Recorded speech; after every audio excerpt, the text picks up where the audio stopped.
me? What would a game ever be without me, baby? Keep it going, Noonie, I got you, baby.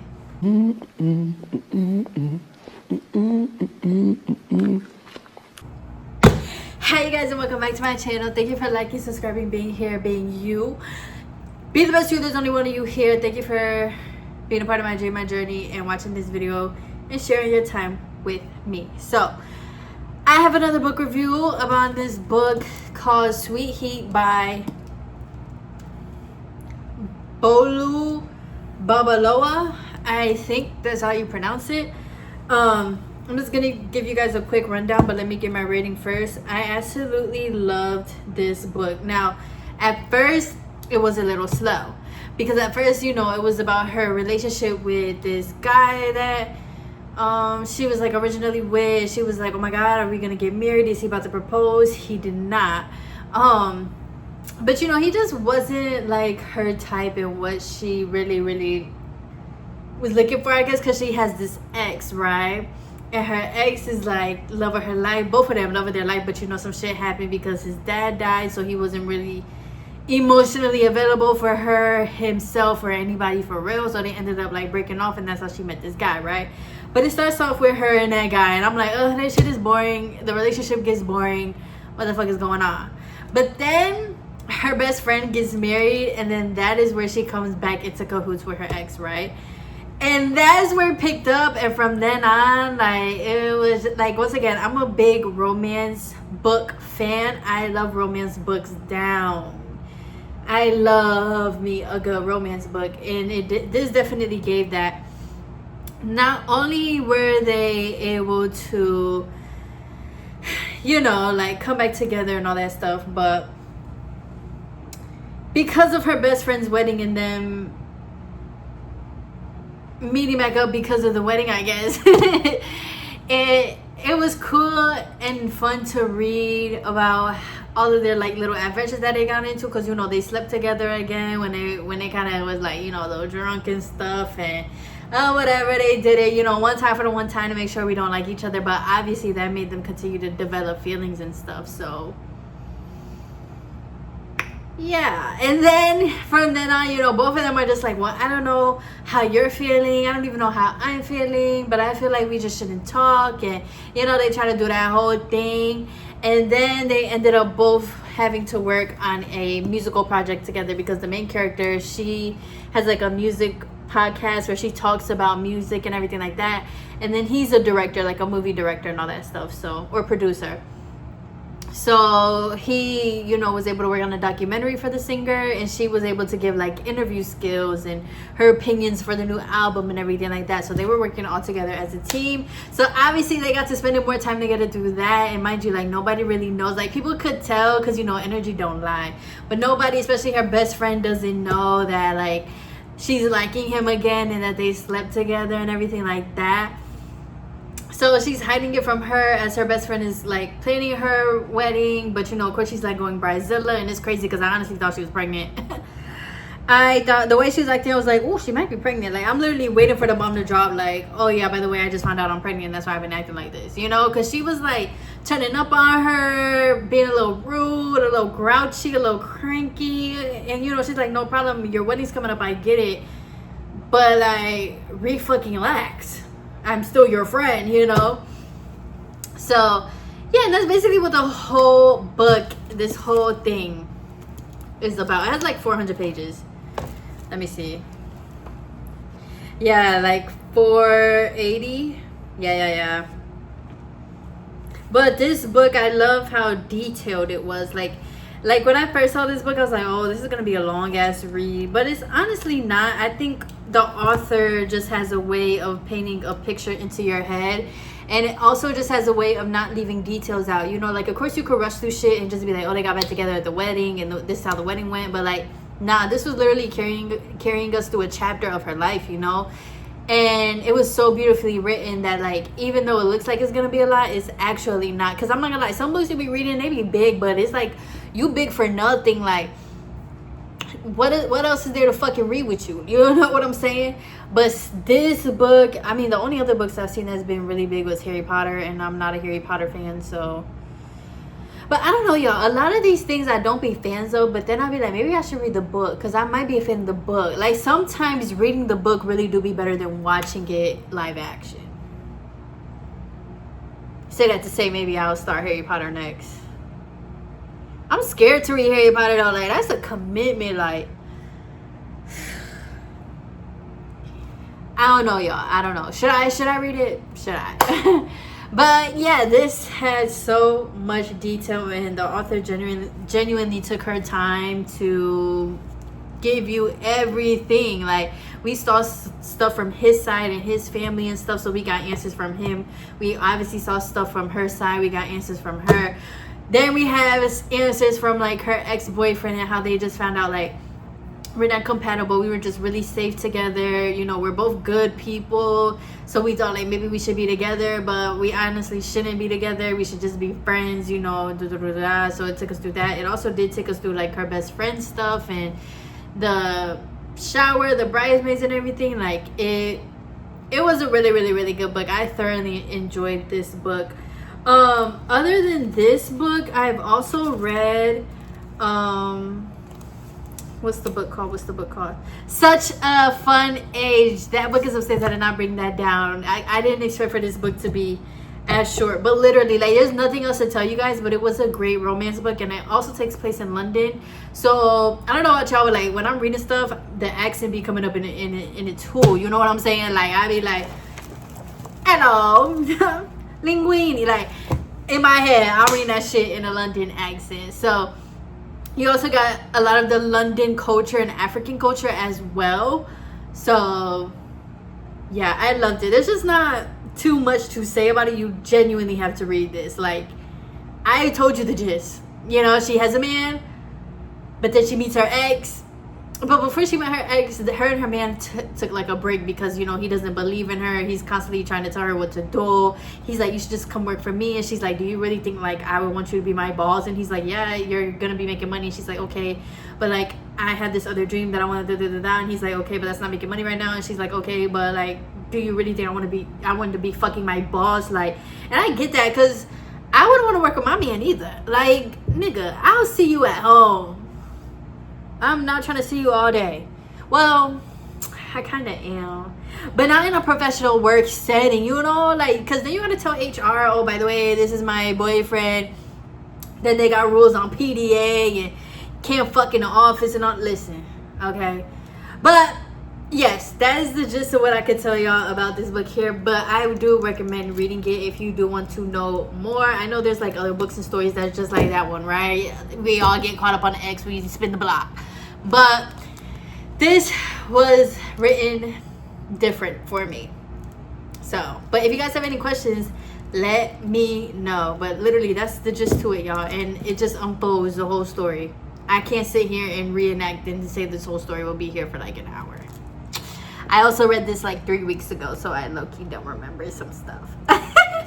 But yeah, there's this other book called Such a Fun Age. Let me look it up on my iPad.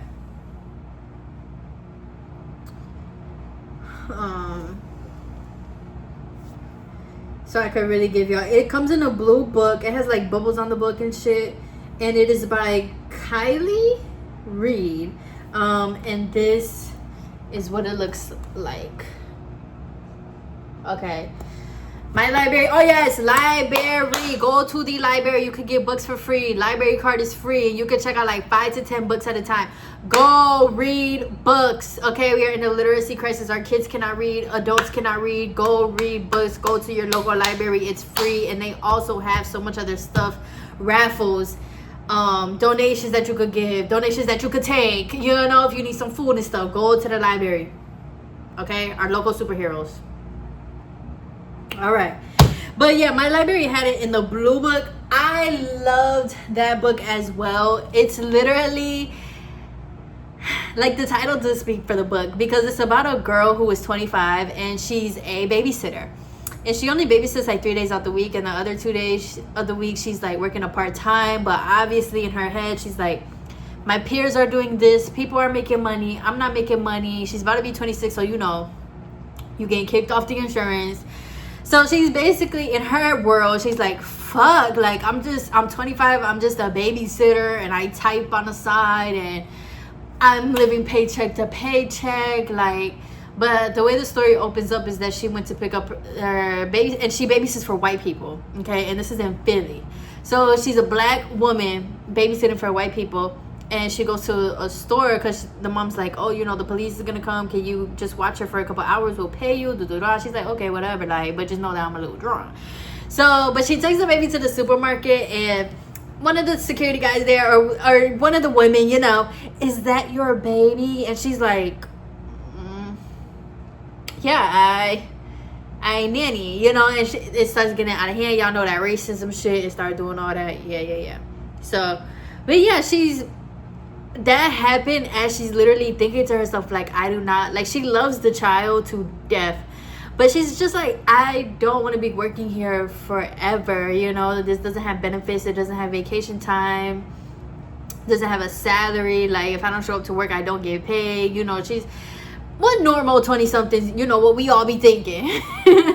So, but it gets into, obviously, once again, she is a black woman that is employed by a white woman, and this white woman, after that, she's like, well, I want to make sure she's okay, I can't lose her, she's such a great addition to the family, she takes care of the kids, and she's just like, what am I supposed to do? Like, I want her to know that she's loved. I want her to know that, and she's trying so hard to be this girl's friend, the whole time the black woman is just like, bitch, like, you was my employer, I'm here to take care of your baby, like, go on about your business. But she's trying so hard. Obviously, she's not going to say that, but she's trying so hard to be her babysitter's friend, and then the girl, she ends up having a boyfriend, a white boyfriend at that, right? Yeah. If a black person didn't write this, I would have more words for that part, but a black person wrote it, so. But yeah, she's just like, what was she just like? Oh yeah, so she's just like, yeah, she got a white boyfriend, and of course she's thinking like, do this man even understand me? But they love each other, they have great sex, but this boyfriend ends up being her employer's ex-boyfriend from high school. So both the boyfriend and the lady, Miss Chamberlain, they are older than her. What was her name? Fuck. Yeah, I don't know, I be getting through these books, I don't really be remembering like that. Yes, Emira. Her name is Emira. So that's the black woman, the babysitter's name. So yeah, Mrs. Chamberlain and Emira's boyfriend at the time, they dated back in high school. So both of them are like 5 to 10 years older than her. I believe the correct number is like 8 or 9, but we're just gonna say 5 to 10. They're older than her, okay? They're approaching 40 and she approaching 30. So yeah, and she's just like, well, and obviously like some shit happened, and Emira's boyfriend is like, she's racist, she treats black people like this, and then Mr. Chamberlain is like, oh my god, he's a horrible dude, and you don't know what he did to me and all that stuff. But here's the kicker, right? That moment in the supermarket where that security guard was pressing them, obviously it became a race thing. Emira's boyfriend had recorded it. He wasn't her boyfriend at the time, but that's how they met, at the supermarket. And he had recorded it. He was like, you could sue, you could get this out there, tell your story, but Emira's like, no, like, I'm good. Like, she's the type of person, she doesn't even have Instagram.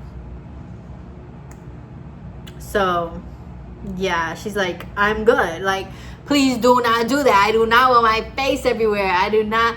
And then mind you, she is thinking about that child that she's babysitting. She's like, I don't want to make this worse, like, let's just leave it alone. Nothing bad happened, thank God. She ended up calling the white man the baby daddy, okay? And he had to come and get her and tell them like, yeah, like, everything's fine and all that stuff. But yeah, what ends up happening is that Mrs. Chamberlain, she tries to get revenge on Emira's boyfriend, because obviously they have history from high school, and the way that he broke up with Mrs. Chamberlain was on some like, I hope we never cross paths again type shit, and he literally said that to her face. So she butt her, like, and then on top of that, she freshly postpartum, so she like, I need to look good, like, she, she's like a typical white girl beating herself up and shit, like, I want this man to see me like this, I want him to see me sexy, Bexy, Dexy, like. But obviously he ain't give a fuck. But you know, in her head, she's like, oh my god, I should be thinner, but I know I look good, but I you know how white people do.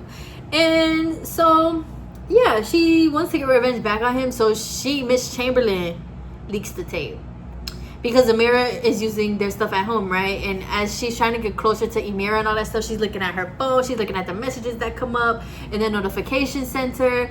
And then Amira logs into her email on their computer because she does stuff with the baby. So she looks stuff up, she's getting tickets and all that stuff, but she's doing that on their computer.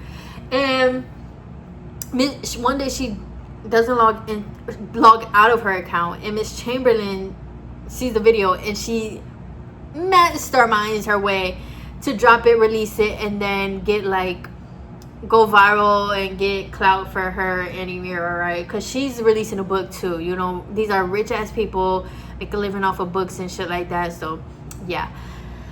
And obviously the whole time the only person that had it was Amira's boyfriend. So some shit happened, and she dropped it on the day of her birthday, mind y'all. I know, she literally getting drunk, turning up, and then she see that shit. Like, I would have been pissed too.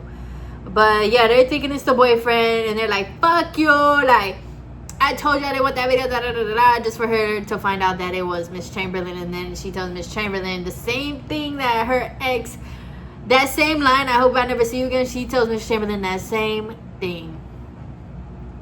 Yeah. On live television. Yeah. So that's basically what that book was about. But she did end up getting a job, and she did end up still, obviously everything works out like it always does. You know, in our 20s we be thinking the world is ending and shit. I mean, hell, in our teens we be thinking that shit. But 20s is like the world is ending, plus you gotta stop it. It ain't like the world is ending and yeah, but you know, you're still in high school, blah blah blah, blah. No, the world is ending, bitch, and it's on you to stop that shit.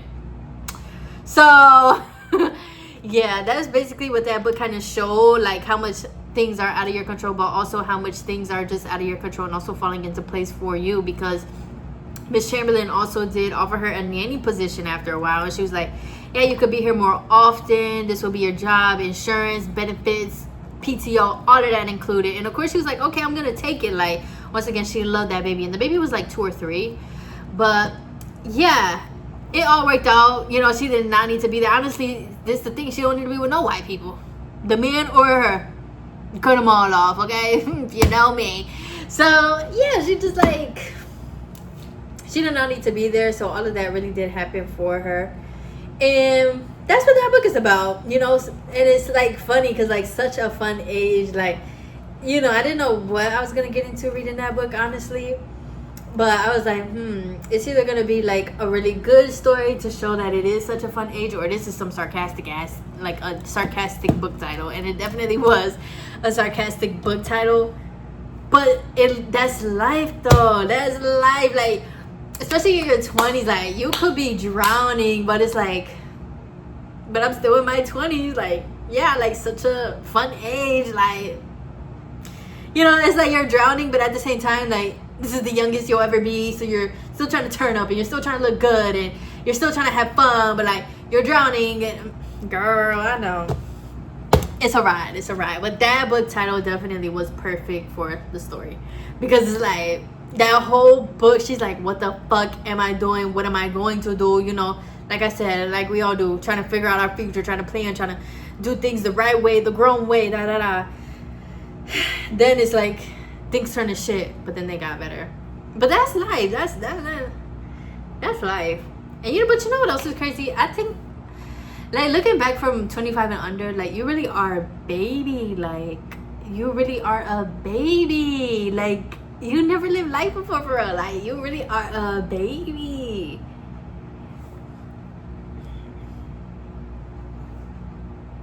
Because people make it seem like you should have your life together by 25, and you should know this and you should know that, but it's like, no, you're a baby. Like, 25 compared to fucking 85, like, bitch, that's a 60-year gap. You have more than enough time. Like, and then compared to just living 25 years here on earth with honestly 20 of those years of you being a minor, like, I don't give a fuck about the legal age, because I feel like 18 is still a little minorish to me. So, but yeah, 25 is still such a baby age. Like, yeah, you're learning, your front lobe is developing, and you're growing. And don't get me wrong, life is good, but like, you're still a baby. Like, I say that to say, you know, have grace for yourself. Be kind to yourself. Like, you have so much life to live. This is not the end, you know. Sometimes we just be having to remind ourselves of that. So yeah, but thanks for coming to my book review. Both of these books, 10 out of 10. Go get your hands on them. See if your library has them. If you have money, see if Amazon has them, okay? Read the books. It's important to read. If you have kids, sit them down and read the books for 30 minutes a day. Okay? Tell them they better sit their asses down, pick up a book. Set that timer. You know how to use a phone so much, don't you? Yeah, set that timer, 30 minutes. And we gonna read. Yeah. Y'all need to start doing that because these kids can't read, they can't form sentences, and they need AI. When I turn 60, I don't want people taking care of me that need fucking AI. And then they're trying to read my chart and they can't get on it. Okay? Yeah. I love you guys. Continue being safe outside and responsible. Do not drink and drive. Do not take unknown substances. If you are in college, back to school, have a great year, a great semester. Believe in yourself and take it day by day. And once again, give yourself grace and be kind to yourself. And yeah, continue being safe and cool. We are moving into fall though. We are moving into runway album. Put your hands in the air right now. DJ, turn me up. Don't return me. Love you guys. Bye.